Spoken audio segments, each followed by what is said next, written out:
وہ فرشتے جو حساب کتاب کرتے ہیں نا، وہ جب آپ صلی اللہ علیہ وآلہ وسلم کے پاس آئے اور انہوں نے بولا کہ آپ صلی اللہ علیہ وسلم، ہم ہر گناہ اور ہر ثواب، ہر عمل آپ کے بندوں کا لکھتے ہیں، لیکن ہم آنسوؤں کا حساب نہیں کرتے.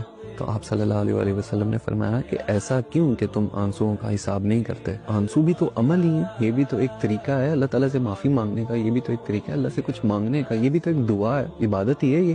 تو فرشتوں نے بولا کہ آپ صلی اللہ علیہ وآلہ وسلم، آنسو جو ہے نا ان کا حساب اتنا بڑا ہے، اتنا بڑا ہے کہ ہمارا سارا حساب کتاب خراب ہو جاتا ہے. کتنا بڑا ہے ایک آنسو کا، کتنا ہی حساب ہوگا؟ بولا کہ ایک آنسو ہے نا اگر انسان کی آنکھوں سے گرے تو اس کا حساب ایسا ہے کہ جہنم کی آگ، جتنی بھی آگ ہے نا، اس پر حرام کر دی جاتی ہے. ہم ایسا حساب نہیں کر سکتے. یہ حساب کتاب کرنے کے لیے اللہ تعالیٰ کا ایک اور نظام ہے، یہ ہم نہیں کر سکتے. اتنا مشکل حساب ہے ایک آنسو کا کہ ہم یہ کر ہی نہیں سکتے.